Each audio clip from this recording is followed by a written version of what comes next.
तेरे पापा भी ना कभी फोन ही नहीं उठाते। चल। हाँ आई। विशु, अभी तक स्कूल यूनिफॉर्म नहीं पहनी? स्कूल नहीं जाना है क्या?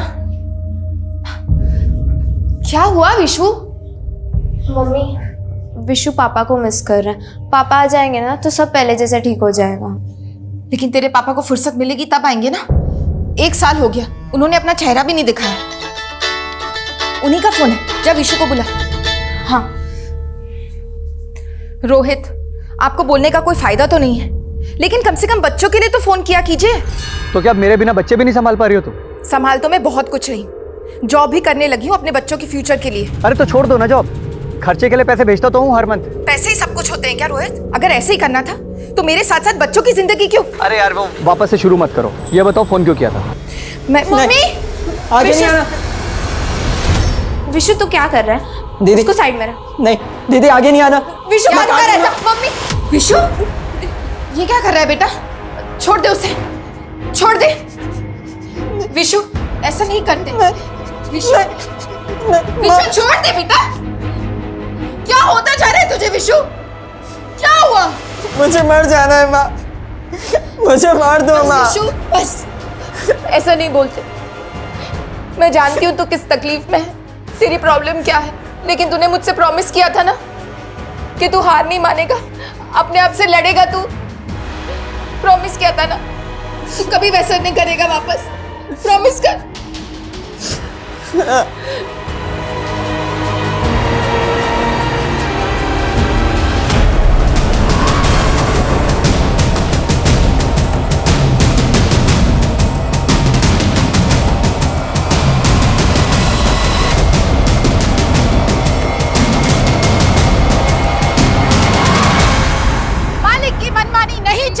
नहीं चलेगी, नहीं चलेगी। कोयल को इंसाफ दो, इंसाफ दो, इंसाफ दो। ना इंसाफी मालिक हाय हाय हाय हाय हाय। कोयल को इंसाफ दो, इंसाफ दो, इंसाफ दो। मालिक की मनमानी नहीं चलेगी, नहीं चलेगी, नहीं चलेगी। कोयल को इंसाफ दो, इंसाफ दो, इंसाफ दो। मालिक की मनमानी नहीं चलेगी। हाय हाय हाय हाय। बहुत हो चुका सत्याग्रह, सब अपने अपने काम पर जाओ वरना।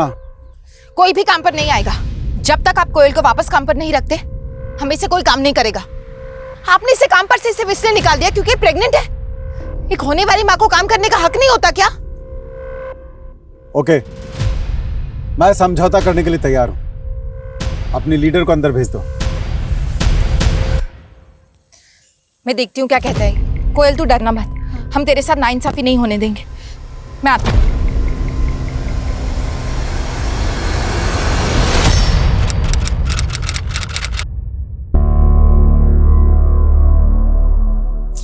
काफी टाइम हो गया यार, शीतल दीदी अभी तक नहीं आई। पता नहीं क्या चल रहा है अंदर। अंदर चलते हैं।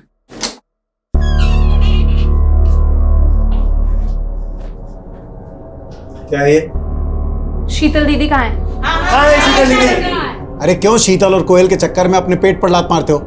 जाओ अपना काम करो। हमने पूछा शीतल दीदी कहाँ है।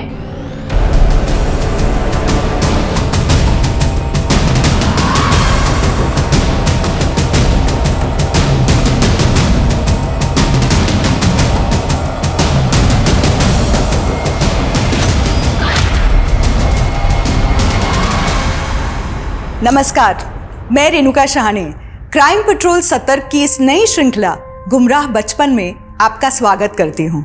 हमारे समाज में कामकाजी महिलाओं की चुनौतियां हर स्तर पे बड़ी होती है, चाहे वो माहवारी के 4 दिन हो या गर्भावस्था के 9 महीनों की शारीरिक पीड़ा। लेकिन इससे कई ज्यादा चुनौतीपूर्ण तो परिवार और बच्चों की परवरिश का जिम्मा होता है, जो पुरुषों के मुकाबले महिलाओं पे ज्यादा होता है। और इसमें हमेशा बैलेंस बनाए रखना आसान नहीं होता। संघर्ष की कहानी हम सब की एक जैसी होती है, लेकिन ये तो इंसान पे निर्भर करता है कि उसकी जीवन शैली कैसी है। इंसान की एक कमी अक्सर दूसरी कमी को जन्म देती है, और इन कमियों का बढ़ता सिलसिला कभी कभी उस अनचाहे अपराध की ओर ले जाता है जिसे हम कभी अपने जीवन में स्थान नहीं देना चाहते। लेकिन इस केस की व्यथा एक डरा देने वाला अनुभव है, जो सिर्फ एक इंसान और एक परिवार तक सीमित नहीं है। ये केस आज परिवारों और समाज पे हो रहे उस बुरे असर के प्रति हमें आगाह करता है, जो कहीं ना कहीं हमारी लापरवाही और गलती से ही पैदा हो रहे हैं। ये एक ऐसी चेतावनी है जिसे अनसुना करना हमारे परिवार और समाज के लिए बहुत घातक सिद्ध हो सकता है। मामला बहुत ही सेंसिटिव है। इंटेलिजेंस का कहना है कि हमारे डिस्ट्रिक्ट में स्लीपर सेल्स बना पड़ा है जो किसी भी टेररिस्ट एक्टिविटी को अंजाम दे सकते हैं। हम इसको बिल्कुल भी लाइटली नहीं ले सकते। हमें करंट केसेस पे काम करने के साथ साथ हमारे एरिया में जितने भी होटल्स हैं, गेस्ट हाउस हैं, उनमें रुकने वालों की डिटेल्स डेली बेसिस पे वेरीफाई करनी होगी। और साथ ही पिछले 6 महीने में हमारे एरिया में जितने भी नए किराएदार आए हैं, शॉपकीपर्स आए हैं या जो कोई भी संदिग्ध है, उनकी लिस्टिंग करनी होगी। ओके सर, हम ये सारी इंफॉर्मेशन गैदर करते हैं। और याद रहे, ये बात लीक नहीं होनी चाहिए कि इस दौरान हम इतनी एहतियात क्यों बरत रहे हैं। Clear sir? मूव।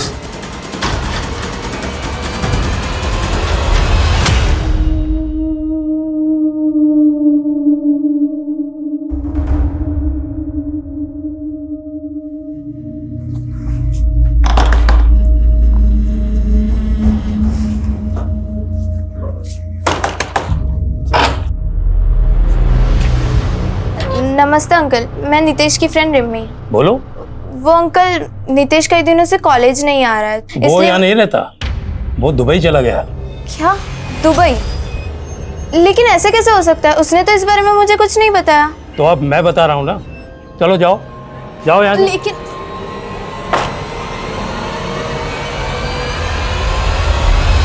नितेश, तुम आजकल इतने चुप चुप क्यों रहते हो? कुछ प्रॉब्लम है क्या?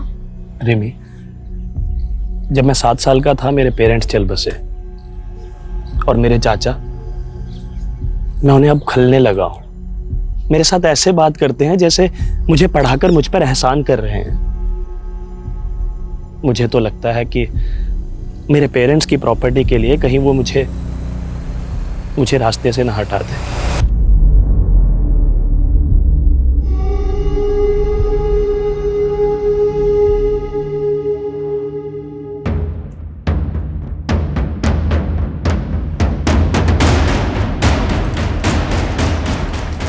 सर, ये वो वही घर है जहाँ पे वो लड़के 3 महीने से रह रहे हैं। उनकी गतिविधि काफी सस्पिशियस है। और सर, अभी 3 दिन पहले इस एरिया में एक कंसाइनमेंट आया हथियारों का। मुझे शक है कि वो हथियार यही लाए गए हैं।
सर, अंदर कोई नहीं है। पूरे घर की तलाश लो, देखो कुछ और मिलता है क्या। Okay sir.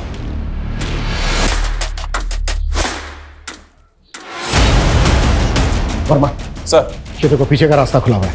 हो सकता है यहाँ पर और भी लोग हो जो इस रास्ते से भाग गए हों। एक टीम लेकर इस डायरेक्शन में जाओ, quick fast. Sir. Sir,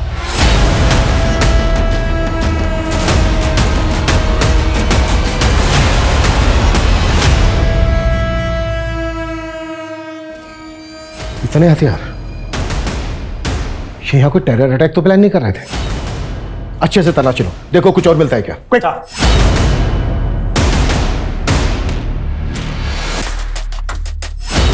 sir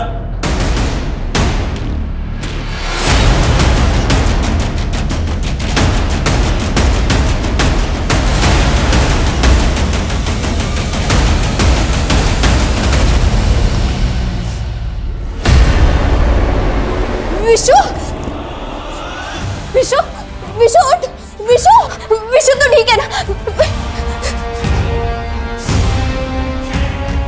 Vishu Vishu पापा विशु पापा मम्मी ने कहा था ना पापा जल्दी आ जाएंगे पापा मम्मी मम्मी मम्मी भी आ जाएंगी रुक रुक मैं कॉल करता हूँ मम्मी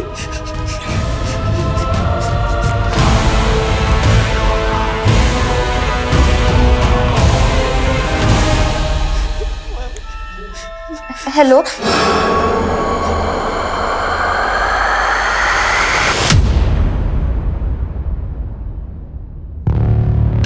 ये सारे के सारे हथियार बहुत ही एडवांस्ड हैं। लगता है बॉर्डर पार से आए होंगे। सर वो मरने वाले क्रिमिनल्स की पहचान नहीं हो पाई और वो पीछे के दरवाजे से कौन भागा था ये भी पता नहीं चला। वो घर किसका था पता क्या? सर वो एक एनआरआई का घर है जो सालों से बंद पड़ा था। शायद इसीलिए उन क्रिमिनल्स ने उसे अपना अड्डा बना लिया। वो क्रिमिनल्स कौन थे, उनका मकसद क्या था? और उस घर में इतने सारे लड़कों के फोटोग्राफ मिला, इन फोटो पर कोड लिखे होना। हमें मारे गए क्रिमिनल्स के साथ साथ इन सबकी भी पहचान पता करनी है, हर शख्स को आइडेंटिफाई करना है और उस एनआरआई की बैकग्राउंड भी खंगालो जिसके घर में अड्डा बनाकर बैठे थे। Okay sir. सर एक लड़की आई है, उसकी माँ मिसिंग है। सर हमने उसकी कंप्लेंट भी लिखी है लेकिन वो आपसे मिलने की जिद कर रही है। सब प्लीज मेरी मम्मी को जल्दी से ढूंढ दीजिए। मेरे पापा भी यहाँ नहीं रहते और तो और मेरे छोटे भाई की तबीयत भी खराब है। आप दोनों अकेले अरे बेटा नहीं, बेटा बेटा बिल्कुल भी आप घबराओ मत, बिल्कुल मत घबराओ बेटा। हम आपकी मम्मी को ढूंढ लेंगे। बेटा आपने अभी कहा कि आपके पापा यहाँ नहीं रहते, तो फिर कहाँ रहते हैं आपके पापा? वो मुंबई में जॉब करते तो उन्हें आने में टाइम लगेगा। अच्छा बेटा आपकी मम्मी कहाँ गई थी जहाँ से वो वापस नहीं आई? मम्मी हरिनगर में एक फैक्ट्री में जॉब करती है। कल फैक्ट्री से वापस ही नहीं आई और फिर कौन सी फैक्ट्री में जॉब करती है आपकी मम्मी? सर शीतल दीदी को लेके हम लोग बहुत परेशान हैं। कल दोपहर में वो हमारे साथ यही धरना कर रही थी मालिक के खिलाफ। धरना? जी सर, वो हमारा मालिक बहुत खराब इंसान है। उसने कल दीदी को समझौते के लिए कैबिन में भी बुलाया था। हमारे सामने ही दीदी अंदर गई थी लेकिन वापस नहीं लौटी। वापस नहीं लौटी मतलब? सर मालिक ने बोला कि वो चली गई लेकिन हम मान ही नहीं सकते, दीदी हमसे बिना मिले चली गई। सर मैंने उन औरतों की शर्तें नहीं मानी तो कुछ भी मेरे लिए अनाप शनाप बोल रही है, बदनाम कर रही है मुझे। पहले शीतल की बात कर, जैसा क्या हुआ था यहाँ पर जो गायब हो गई वो? सर उस दिन मैं यहाँ पे मुफ्त की सैलरी बांटने के लिए नहीं बैठा हूँ, लेकिन अगर तुम चाहो तो तुम्हारा फायदा करवा सकता हूँ। मैं समझौते की बात करने आई हूँ सर, मेरे फायदे की नहीं। नुकसान तो मैं अपना भी नहीं होने दूंगा, लेकिन तुम्हारा फायदा करवा सकता हूँ। देखिए सर, मेरा फोन ले लो। मैं अभी बिजी हूँ, बाद में बात करती हूँ। क्या? एक मिनट। सर वो जैसे ही केबिन में आई उसका फोन बजा सर, ऐसे लगा जैसे कोई इमरजेंसी कॉल हो। वो फोन पे बात करते हुए केबिन से बाहर चली गई और लौट के आई नहीं सर। हमसे बिना पूछे शहर से बाहर मत जाना।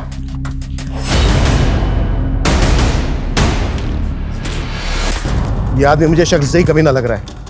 इसके कारनामे पता करो और शीतल के कॉल रिकॉर्ड्स निकालो, चेक करो जैसे कि ये बोल रहा है। शीतल को कोई कॉल आया था क्या जिस दरमियान वो यहाँ पर थी? और हाँ, शीतल के घर पे एक लेडी कांस्टेबल तैनात कर। उसकी बेटी रिमी बोल रही थी कि वो और उसका भाई घर पे अकेले। Okay sir. विशु प्लीज खा ले, मम्मी आ जाएंगी। नहीं दीदी मुझे नहीं खाना। विशु प्लीज कुछ खा ले। मैंने खाना, मुझे नहीं खाना। विशु रुक प्लीज। विशु पापा बेटा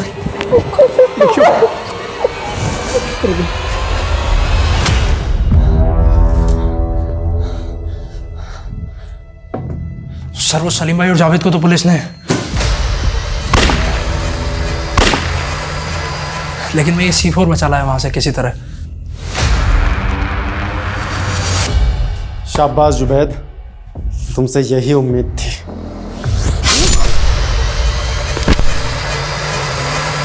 सर उस घर से मिली फोटोज में से ये लड़का आइडेंटिफाई हो चुका है। गोंडा थाने में इसकी मिसिंग कंप्लेंट भी है, लेकिन सर इसके दो नाम हैं, जीवन और जुबैद। दो नाम? सर वैसे तो इसका नाम जीवन ही था, लेकिन अपनी फैमिली के अगेंस्ट दूसरी कम्युनिटी से इन्फ्लुएंस होकर ये कन्वर्ट हो गया और अपना नाम जुबैद रख लिया। जब ये गायब हुआ था तो उसकी फैमिली ने मिसिंग कंप्लेंट दर्ज करवाई थी और सर उनका कहना है कि कोई इसे बरगला रहा था।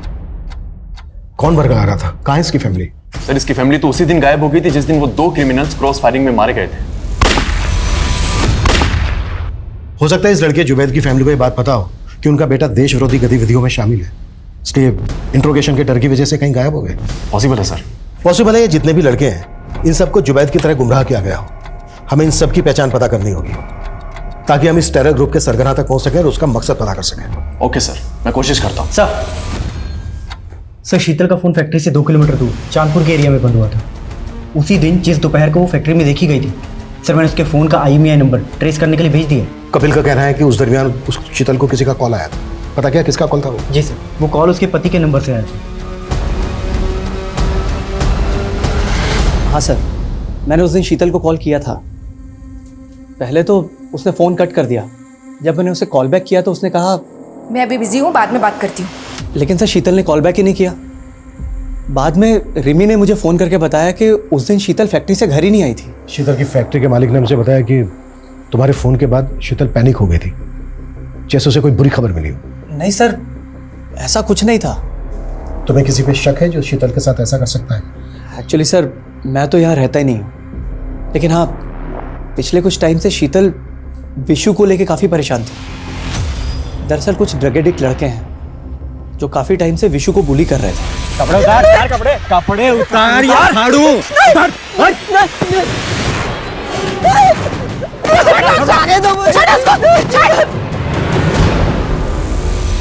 मुझे लगता है उन लड़कों ने ही शीतल के साथ कुछ। विशु बेटा, कौन लड़के थे वो जो परेशान कर रहे थे आपको? अमन और उसका दोस्त मुन्ना पहले मेरे ही स्कूल में पढ़ते थे। स्कूल में ड्रग्स लेते हुए भी पकड़े गए थे। कहाँ रहते हो? उनका एड्रेस नहीं मालूम। आप हमें ये बता दो कि वो दोनों कहाँ पढ़ते थे, वहाँ से हम पता कर लेंगे एड्रेस। हाँ sir, rainbow high school. Excuse me sir, Chandpur इलाके के तालाब में एक औरत की लाश मिली।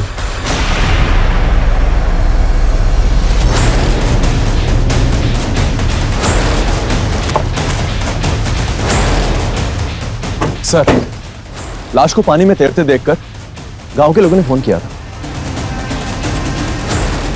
आइए सर, लाश पर ठीक वैसे ही कपड़े हैं जैसे शीतल की बेटी ने मिसिंग रिपोर्ट में लिखवाए थे। शीतल जिस फैक्ट्री में काम करती थी वो फैक्ट्री यहाँ से लगभग 2 किलोमीटर दूर है। फैक्ट्री के वर्कर्स ने फैक्ट्री के मालिक पे शक जताया। हो सकता है शीतल का मर्डर फैक्ट्री में किया गया और उसकी बॉडी को यहाँ तालाब में लाकर डंप कर दिया। सर आप बेकार में अपना वक्त बर्बाद कर रहे हैं सर, यहाँ कोई मर्डर नहीं हुआ सर। तो फिर शीतल को यहाँ नहीं, यहाँ से चांदपुर ले जाके मारा? मैं क्यों मारूंगा सर, मैं कह रहा हूँ ना सर, उस दिन वो बात करते हुए यहाँ से चली गई थी। सर इस जगह को देखकर ऐसा नहीं लगता कि यहाँ कोई मर्डर हुआ हो। अशफाक सुन यार, मैं तुझसे कब से बात कर रही हूँ और तू ये गेम खेल रहा है। अरे तेरे गेम के लिए तुझसे दोस्ती की है। अच्छा तो अभी गेम ही तुझे नहीं मिलेगा। अरे सुन तो सुन, मैं तेरे गेम को ही नहीं तुझे भी लाइक करता हूँ। I love you. क्या इतना चौक क्या रही है? आई हेट यू थोड़ी ना बोला तुझे। तेरी औकात नहीं है मुझे लव करने की, समझा? अपने अब्बू से जाके मांग ये गेम।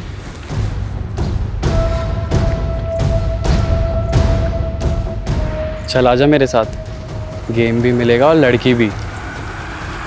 पोस्टमार्टम रिपोर्ट के मुताबिक शीतल के सर पर पत्थर के टुकड़ों के ट्रेसेस मिले हैं। मतलब पहले शीतल के सर पर पत्थर से वार किया गया और फिर उसकी बॉडी को तालाब में ले जाकर फेंक दिया गया। सर रिपोर्ट के मुताबिक तो शीतल मौत के पहले सेक्सुअली एक्टिव थी। सर हो सकता है कि उसका किसी ने रेप किया हो और लाश को तालाब में फेंकने की वजह से रेपिस्ट का DNA वाइप आउट हो गया। पोस्टमार्टम रिपोर्ट रेप कंफर्म नहीं करती है। अगर शीतल सेक्सुअली एक्टिव थी तो डेफिनेटली अफेयर चल रहा था उसका किसी के साथ। क्योंकि पिछले 1 साल से उसका पति रोहित मुंबई में था। सर, शीतल के कॉल रिकॉर्ड्स में इस भगत बिष्ट नाम के आदमी का नंबर मिला है। और सर, जिस तरह से शीतल इसे फ्रीक्वेंटली कॉल किया करती थी, सर हो सकता है कि वो अफेयर इन दोनों के बीच में हो। भगत बिष्ट। अब्बू, वीडियो गेम कब दिला रहे हो? पहले परीक्षा में 75% देकर के पास हो जाओ, फिर उसके बाद में जो मांगोगे वो दिलवा देंगे। 75%? इतने तो मेरे बाप के भी नहीं आएंगे कभी। अरे क्या कर रहे हो? बच्चा है। अरे ऊंट जैसा बड़ा हो गया और बच्चा है। अरे बैल जैसी बुद्धि लेकर घूम रहा है, गधा कहीं का। गेम चाहिए इसे, गेम चाहिए। गलती की मैंने, उसकी बात सुन लेनी चाहिए थी। वो मुझे गेम भी दे रहा था और लड़की भी। लड़की? कौन से गुल खिला रहा है तू? कौन भर रहा है तुझे? बोलता क्यों नहीं? ये क्या बोल रहे हैं सर? शीतल का मर्डर हो गया? क्या रिश्ता था तुम्हारा शीतल के साथ? सर, वो मेरी कंपनी में सेल्स ट्रेडर थी और कुछ नहीं। पर शीतल तो हरिनगर के ग्राम सेवा गृह उद्योग में काम करती थी। हाँ सर, वो मेरी कंपनी के लिए पार्ट टाइम और जिस कंपनी की आप बात कर रहे हैं उसके लिए फुल टाइम काम करती थी। कैसा पार्ट टाइम जॉब? सर, मेरी कंपनी कॉस्मेटिक प्रोडक्ट्स बनाती है, तो वो ऑर्डर्स लेके आती थी और बदले में उसे कमीशन दे देता था। हाँ सर, मम्मी कॉस्मेटिक प्रोडक्ट्स भी सेल करती थी। कुछ सैंपल्स भी रखे हैं यहाँ, मैं लेकर आती हूँ। ये देखिए सर। बेटा, अभी आप अंदर जाओ, हमें आपके पापा से कुछ बात करनी है। रोहित, हमें पोस्टमार्टम रिपोर्ट से पता चला है कि शीतल सेक्सुअली एक्टिव थी। तुम तो यहाँ रह नहीं रहे थे पिछले 1 साल से, तो क्या शीतल का अफेयर चल रहा था किसी के साथ? ये कैसी बात कर रहे हैं आप सर? शीतल का अफेयर? सर, ये हो ही नहीं सकता। शायद किसी ने उसके साथ जबरदस्ती की होगी सर। सर, वो मुन्ना और अमन, उन्होंने मेरे विशु को भी मोलेस्ट किया था सर। मैं आपसे कह रहा हूं, आप उन दोनों को पकड़ के अंदर कीजिए सर।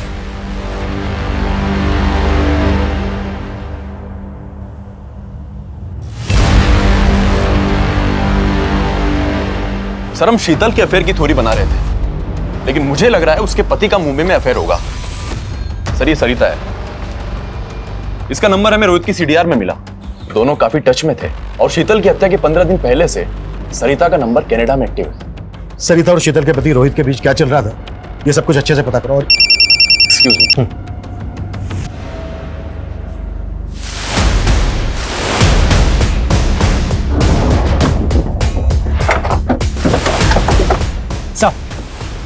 सर, रागी ने इस लाश को यहाँ पे देखा था। सर, ये उसी लड़के जुनैद की लाश है जिसकी फोटो हमें उन लड़कों की फोटोज में मिली थी।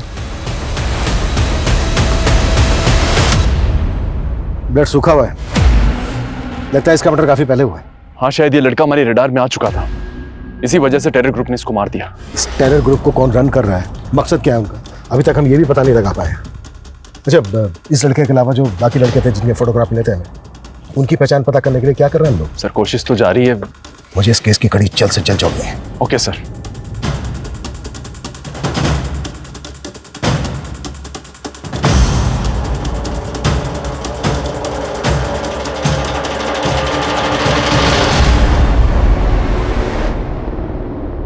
मेरी फर्स्ट सैलरी से खरीदा मैंने तुम्हारे लिए। लेकिन नितीश, तुमने कहा था कि जॉब के साथ साथ तुम कॉलेज नहीं छोड़ोगे। रिमी, वो तब होता अगर मुझे पार्ट टाइम जॉब मिलती, लेकिन इस जॉब में मुझे फुल टाइम देना पड़ता। Full time job? वैसे तुम क्या जॉब कर रहे हो?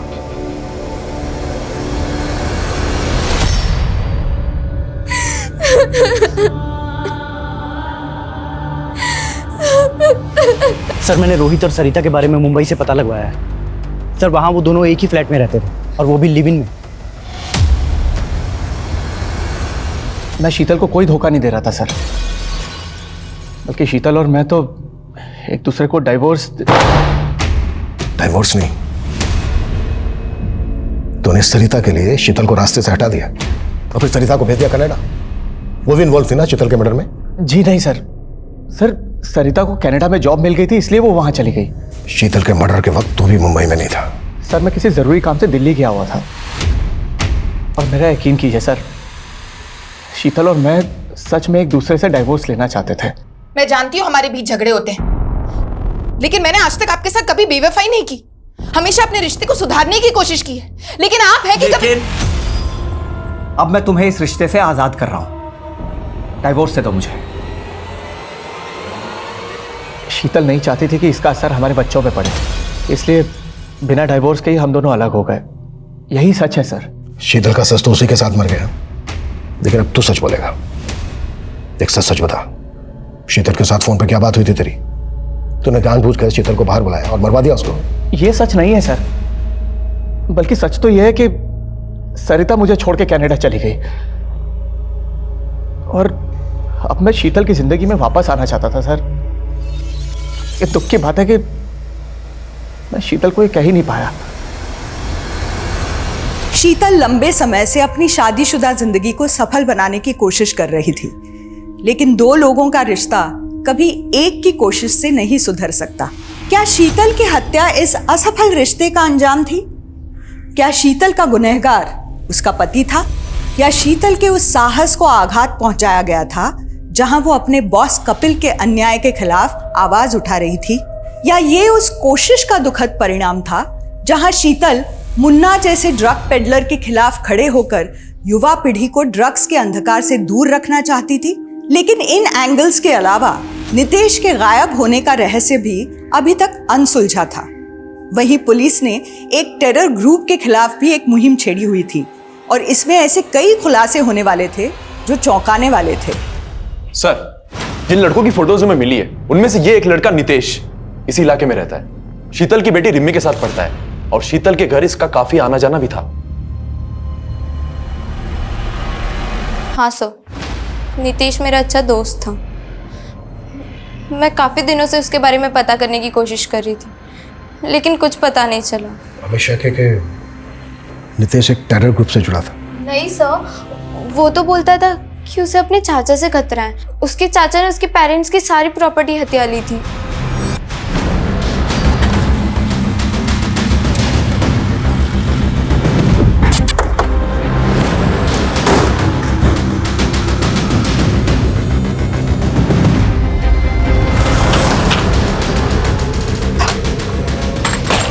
सर, पूरा घर चेक करो, देखो क्या मिलता है।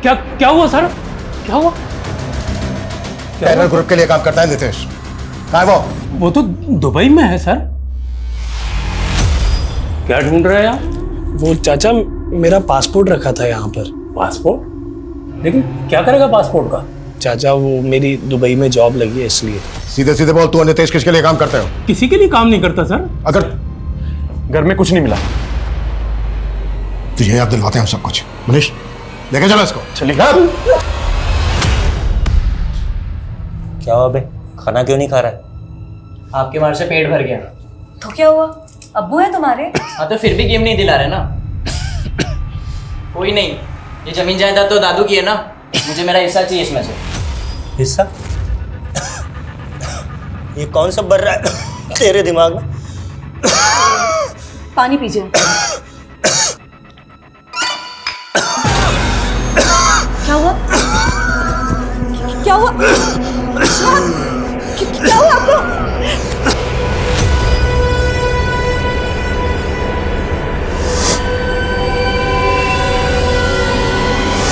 अशफाक, क्या हुआ आपको? सरीरा, अशफाक, देख तेरे अब्बू को क्या हो गया?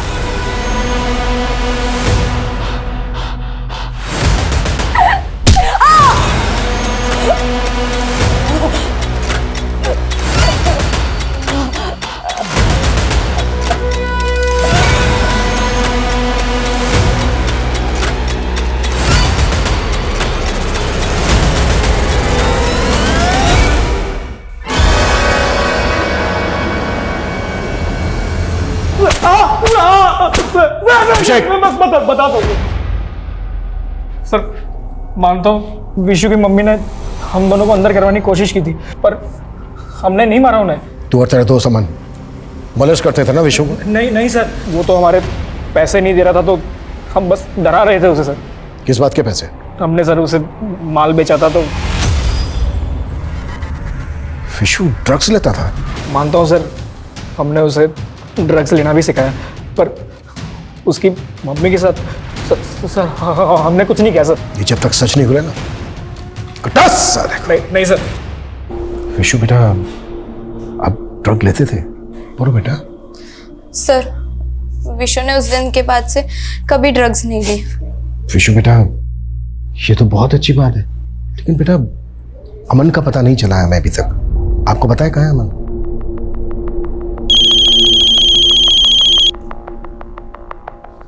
हाँ मनीष। सर, नितेश का मर्डर हुआ था। नितेश का मर्डर हुआ है? जी सर, करीब 1.5 महीने पहले मुजफ्फरनगर पुलिस को एक अनआइडेंटिफाइड लाश मिली थी। सर, उस वक्त उस लाश की शिनाख्त नहीं हो पाई थी, तो उनको उसका अंतिम संस्कार करना पड़ा। लेकिन जब हमने नितेश का फोटो सर्कुलेट किया तो मुजफ्फरनगर पुलिस ने हमको ये अपडेट दी। हम नितेश को टेरर ग्रुप से जुड़ा हुआ मानकर चल रहे थे। पॉसिबल है जिस वजह से जुबैद का मर्डर हुआ, उसी वजह से नितेश का भी मर्डर हुआ हो। नितेश, जो शीतल की हत्या से 1 महीने पहले ही मारा जा चुका था, वो शीतल का हत्यारा तो हो ही नहीं सकता था। लेकिन अब कई नए सवाल उठे थे। नितेश की हत्या किसने की? क्या नितेश का हत्यारा ही शीतल का हत्यारा हो सकता है? क्या ये दोनों अलग अलग मर्डर केस हैं और पुलिस इन दोनों केसेस को जोड़ के कोई गलती तो नहीं कर रही थी? सर, साइबर सेल से एक इन्फॉर्मेशन आई है। हमने शीतल के मोबाइल के IMEI नंबर को ट्रेस पे डाला।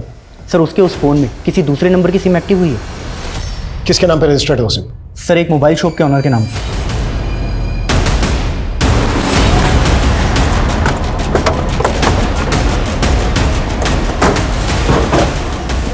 सर, मैंने तो ये फ़ोन बेचने के लिए ख़रीदा था। ये टूटा हुआ था, मैंने इसे रिपेयर किया और सिर्फ चेक करने के लिए अपनी सिम डाली थी, बस सर। किससे खरीदा था? एक कचरा बीनने वाला था, उसने कहा कि उसे ये फ़ोन कहीं पड़ा हुआ मिला था, मैंने सस्ते में खरीद लिया सर। कहाँ है वो? मुझे नहीं मालूम सर। सर, मैंने इससे पहले उसे कभी नहीं देखा। चल थाने चल, सब पता चल जाएगा। नहीं सर। अभिषेक चल। सर, लेकिन मैंने क्या किया?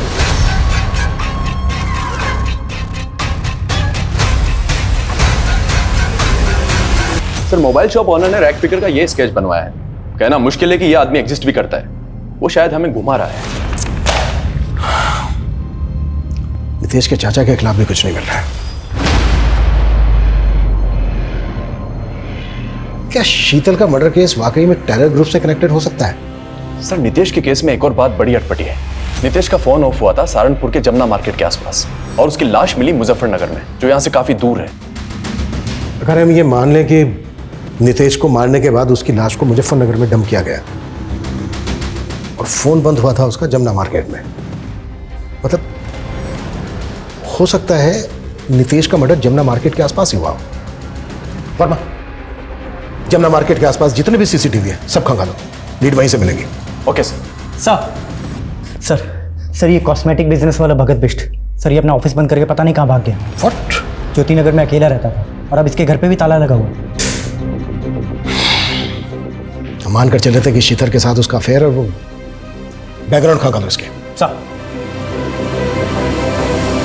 बेटा, तुम लोग सोच रहे थे कि तुम्हारे पापा मुंबई जॉब के लिए गए हैं, लेकिन मैं तुम लोगों से बहुत दूर चला गया था बेटा, अलग हो गया था। मैं मानता हूं मैं भटक गया था, लेकिन ये सच है कि बेटा मैं तुम लोगों के पास वापस आना चाहता था। काश कि मैं पहले वापस आ जाता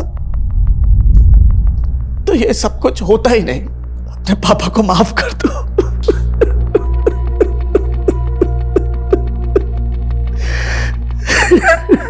सर, हमने शीतल की मोबाइल का डेटा रिट्रीव करवाया है, उसमें एक MMS मिला है। प्ले करो। श्योर। सर, ये MMS करीब 2 महीने पहले शीतल के नंबर पर एक फेक ID के नंबर से भेजा गया था। इसमें लड़के और लड़की दोनों का फेस मिला।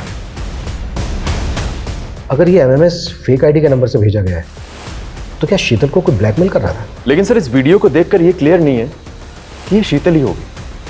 अगर ये शीतल नहीं है तो फिर ये दोनों हैं कौन?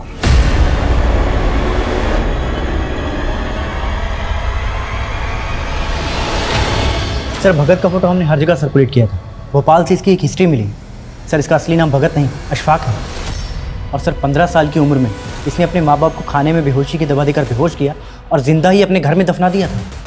सर, 2 महीने बाद जब इस क्राइम का खुलासा हुआ तो भोपाल पुलिस ने इसे अरेस्ट कर लिया था, लेकिन सर उम्र कम होने के कारण इसे जुवेनाइल होम भेजा गया। लेकिन सर ये वहाँ से भी भाग गया था।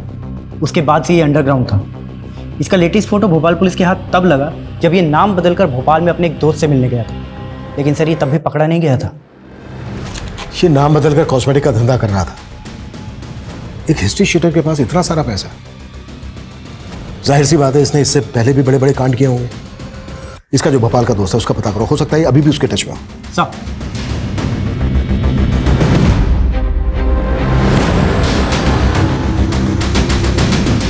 सर, जमुना मार्केट की वाइन शॉप की फुटेज में नितेश शीतल के बेटे के साथ कैप्चर हुआ था और उसकी फोन की लास्ट लोकेशन भी यहीं की थी। विशु बेटा, जिस दिन तुम जमुना मार्केट में नितेश के साथ थे उसी दिन मर्डर हुआ उसका।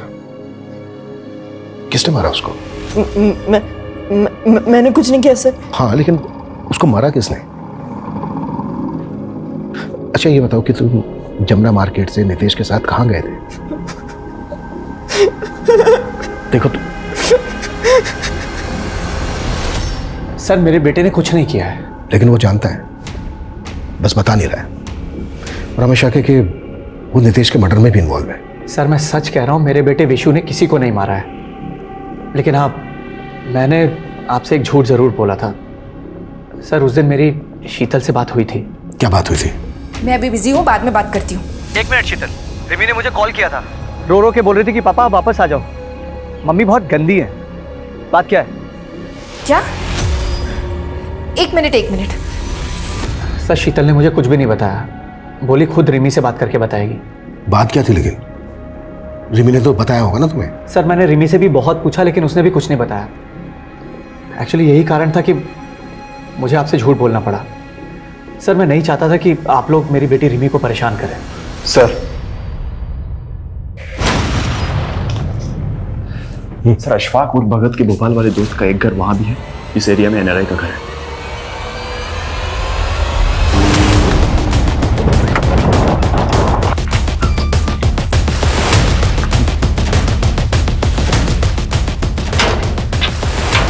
तोड़ो।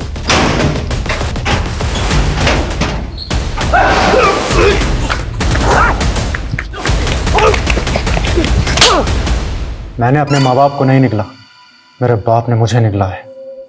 ऊंट, गधा, बैल बुद्धि। अरे बच्चे के पढ़ाई में नंबर कम आते थे तो क्या एक वीडियो गेम नहीं दिला सकता था? तूने सिर्फ एक खिलौने के लिए अपने माँ बाप को मार डाला? नहीं,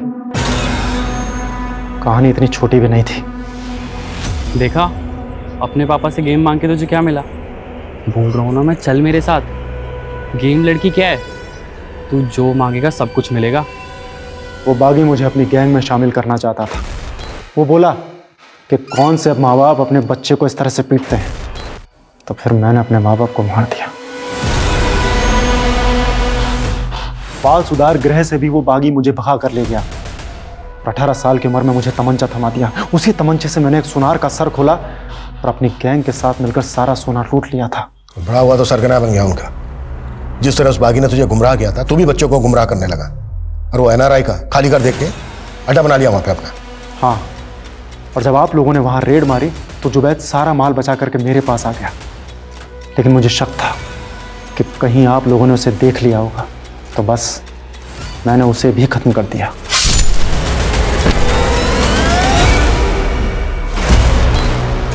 हथियार कहां से आते थे? किसको सप्लाई होते थे? ये हथियार हिंदुस्तान के बाहर से आते थे और हिंदुस्तान के हर एक कोने में सप्लाई होते थे। सप्लाई में बच्चे सेफ होते हैं क्योंकि उन पर कोई शक नहीं करता है, तो बस मैंने उन्हीं का इस्तेमाल किया। उन्हीं बच्चों से तो उनका नाम छीन लेता, कोडवर्ड देता उनको। शीतल भी इन्वॉल्व थी इसमें? नहीं, मैंने अपने काले धंधे छुपाने के लिए कॉस्मेटिक का धंधा शुरू किया। शीतल तो वहां ट्रेडर बनकर आई थी और अपना दिल मुझे गिरवी दे बैठी। बस मैं शीतल में अपने बचपन की गर्लफ्रेंड गुड़िया काक्स ढूंढता रहा। नितेश कैसे आया तेरे ग्रुप में? वो तो जरूरत का मारा था बेचारा। जब शीतल ने मुझे उसकी जॉब के लिए कहा तो मैंने उसे दुबई जाने का लालच दिया। बस फिर क्या था, वो मेरे सारे काले धंधे करने लगा और मैं शीतल के साथ मजे करने लगा। भगत, हम शायद गलत कर रहे हैं। जो चीज़ अच्छी लगे वो कभी गलत नहीं हो सकती है शीतल। और वैसे भी तुम्हारे पति ने तो तुम्हें छोड़ ही दिया है, तो जब वो ये कर सकता है तो तुम क्यों नहीं? वो मुझसे हिचक रही थी, लेकिन अपनी बेटी के बॉयफ्रेंड को अपना सब कुछ दे बैठी। शीतल और नितेश के बीच शारीरिक संबंध थे। तभी तो नितेश की जल गई थी। उसी कमीने ने मेरा और शीतल का वीडियो बना लिया था। देख लिया वीडियो? इस बार तो फेसेस ब्लर किए हैं। अगर तूने भगत को नहीं छोड़ा, अगली बार बिना ब्लर किए तेरी वीडियो वायरल कर दूंगा। शीतल ने मुझे सब कुछ बता दिया था। अगर वो वीडियो वायरल हो जाता तो मेरे सारे काले धंधे बाहर आ जाते। तभी मैंने उसे खत्म करने की सोची, लेकिन वो मेरी आंखों से ओझल हो गया। फिर मैंने एक ट्रैप रचा। ये नितेश तेरी मम्मी को ब्लैकमेल कर रहा है। मेरी बात जरा ध्यान से सुन। तुझे अपने बेटे होने का फर्ज निभाना है। किसी भी तरह से उस नितेश को अपने साथ ले आ, बाकी सब मैं देख लूंगा। और फिर जब वो नितेश को अपने साथ शराब पीने के बहाने लेकर आया तो मैंने नितेश को खत्म कर दिया। तो शीतल को भी तूने? नहीं, शीतल को मैंने नहीं मारा।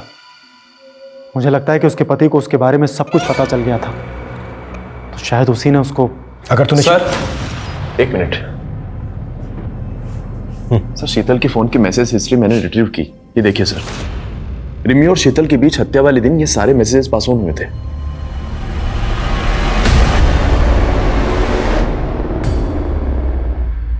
तुम अपनी मम्मी को मारने के बाद उन्हीं की मिसिंग कंप्लेंट फाइल करवाने हमारे पास आ गई, क्योंकि उन्होंने मेरे दोस्त नितेश के साथ।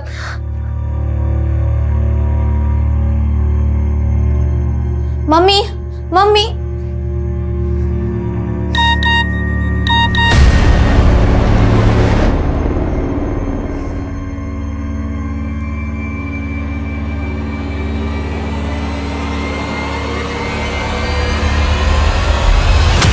मैं नितेश के लिए 1 महीने से परेशान थी, और फिर मैंने मम्मी के मैसेज हिस्ट्री और कुछ वीडियोस देखे।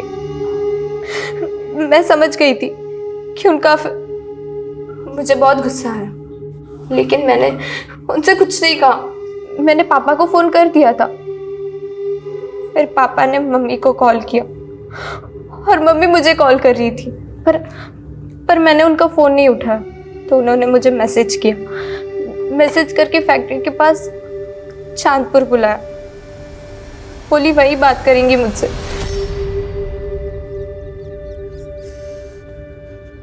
क्या है बेटा? मैं बहुत बुरी हूँ, खुद की नजरों में गिर चुकी हूँ, मुझे माफ कर दो। नाटक बंद करो आप। मुझे बस इतना बता दो, नितेश कहाँ है? नितेश? मुझे नहीं पता। क्यों? मार दिया ना उसको? रिमी, नहीं बेटा। आपका कोई भरोसा नहीं।